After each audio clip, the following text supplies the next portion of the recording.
Old quarter dollar value? What if the quarter you've seen 1,000 times was quietly worth up to $800,000? The 1979 quarter dollar never looked special. No gold shine. No dramatic design change.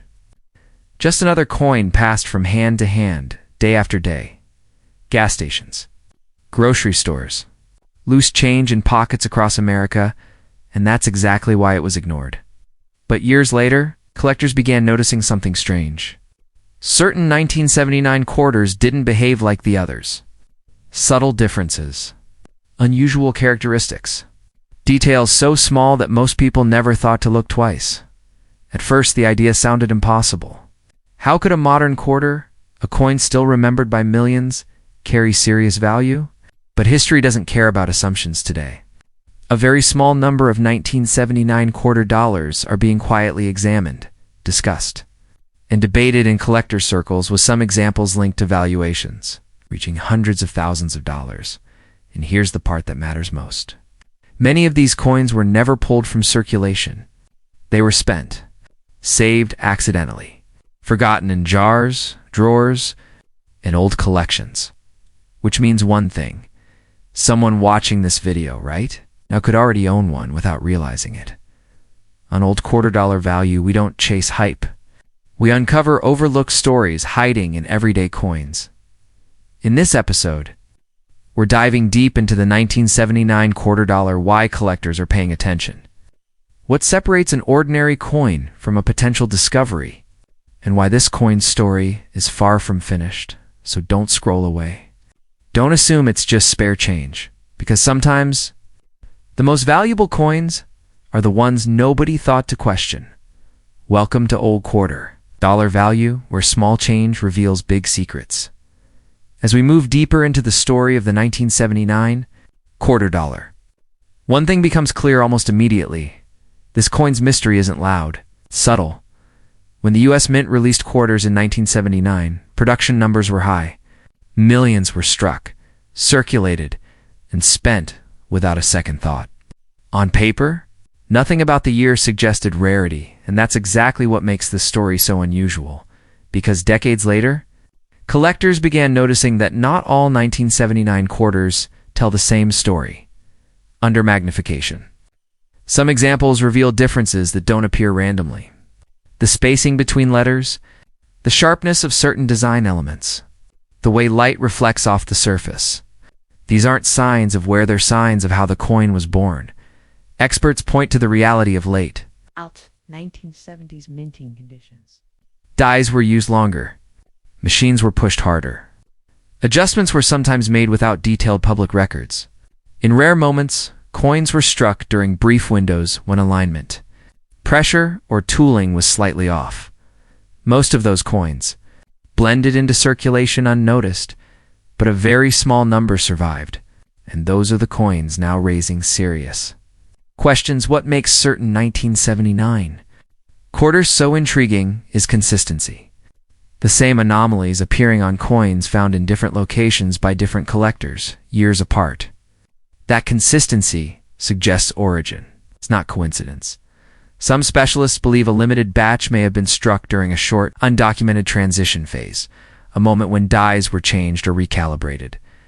Coins from such moments often look normal at first glance, until compared side by side with standard examples, and when they are compared, the difference becomes impossible to ignore. This is where valuations begin to climb. Not because every 1979 quarter is valuable, but because the right one, preserved well and verified, represents something rare, a surviving witness to a moment in minting history that was never meant to be noticed. That's why whispers of six-figure valuations, and in extreme cases, figures approaching $800,000, have circulated among advanced collectors. These numbers are not about face value, they're about rarity, condition, and documentation. And here's the most important part of the story so far. Many of these coins were never discovered in collections. They were found in ordinary places. Old jars, inherited change, forgotten boxes. Which means the story of the 1979 quarter dollar is not finished. It's still unfolding. because until every surviving example is identified, studied, and compared, the question remains open. How many are still out there? And who will be the next person to realize that the quarter they almost ignored was never ordinary at all? As the investigation reaches its most critical stage, the discussion around the 1979 quarter dollar becomes divided and intense. At this level, the debate is no longer about whether unusual examples exist. That question has already been answered. The real debate is far more uncomfortable. What exactly are these coins? And why were they never documented? One group of experts believes the explanation lies in temporary mint instability. In the late 1970s, U.S. mint facilities were under constant pressure to meet demand. Dies were extended beyond ideal lifespans. Adjustments were made quickly. Records focused on output, not anomalies. According to this theory, a very small number of quarters were struck during moments when alignment, pressure, or die condition briefly fell outside normal parameters. These coins were not errors in the traditional sense, but they were not standard. Either they were invisible outliers. Another group of specialists disagrees. They argue that modern-era coins are often overvalued through speculation, and that without clear mint documentation, extreme valuations should be approached with caution. In their view, rarity must be proven, not assumed. Patterns can mislead. Enthusiasm can exaggerate importance. And then there's the third perspective, the one that keeps this mystery. Alive independent examiners have pointed out something difficult to dismiss. repeatability.coins from different sources, discovered decades apart, show the same characteristics in the same locations. Not damage, not circulation wear, but identical traits that suggest intentional origin in numismatics. Repetition across unrelated finds is powerful evidence. This has led some advanced researchers to propose a controversial idea that a short, undocumented, transitional strike may have occurred in 1979, a moment when tooling changes were tested or corrected quietly. Without formal release notes, coins from such moments were never meant to be separated. They entered circulation silently, and most were spent forever, but a few survived. If this theory is correct, it explains everything. Why the coins appear ordinary, why records are silent, and why valuations escalate only for the most pristine, verifiable examples.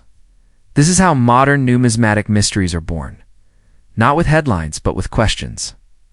Today, the 1979 quarter dollar exists in a space between skepticism and discovery. Some experts remain unconvinced. Others continue to document, compare, wait for the one definitive specimen that could settle the debate forever. Until then, the mystery remains open, and that is what makes it valuable. Because in coin history, uncertainty is not weakness. It's often the first sign that something important has been overlooked. Somewhere, a quarter sits quietly, unlabeled, unrecognized, and when it's finally understood, it may rewrite everything we thought we knew about the year 1979 and now. As this story fades into silence, one question remains. What if the most important discovery hasn't been made by an expert, but by someone watching this video right now? The 1979 quarter dollar reminds us that history doesn't always announce itself. It doesn't shine. It doesn't warn you. Sometimes it hides in plain sight, passed from hand to hand. It's ignored for decades, waiting for the right moment to be understood. Coins like this aren't found in auctions first. They're found in homes, in drawers, in jars of forgotten change. And when they surface, everything changes. That's why this channel exists. Old quarter dollar value isn't about guessing, it's about discovery. About recognizing value before the world catches on. About giving everyday people the chance to turn curiosity into opportunity. So if you own 1979 quarter dollars, now is the time to look again. Compare, examine, question, and if you believe you may have an unusual example, one that matches the characteristics discussed in this investigation, do not stay silent. Leave a comment below. Your comment is not just engagement, it's a signal. Serious collectors are watching. Buyers are paying attention. And the right coin, properly verified, could command life-changing value. If you want to stay ahead of stories like this, if you want access to opportunities before they become mainstream, subscribe to Old Quarter Dollar Value, turn on notifications. Like this video to support future investigations. Share it with someone who keeps old coins because one share could unlock a discovery. Remember this. Most people spend history without knowing it. A few recognize it, and even fewer act on it. Which one will you be? This is Old Quarter Dollar Value, where overlooked coins become serious conversations. We'll see you in the next investigation, and as we close today's story, let's end on a positive note. Because the real beauty of coin collecting isn't just money, it's discovery. It's curiosity. It's the excitement of knowing that history is still alive, still waiting to be found. The 1979 quarter dollar reminds us that every coin has a journey. Some stories are loud, some are quiet, but all of them matter to someone who's willing to look closer. So smile, stay curious, and enjoy the hunt. Whether your coin turns out to be rare or simply meaningful, the experience itself is always valuable. Thank you for being part of this journey, Old Quarter Dollar Value. Every view, every comment, every shared story helps keep this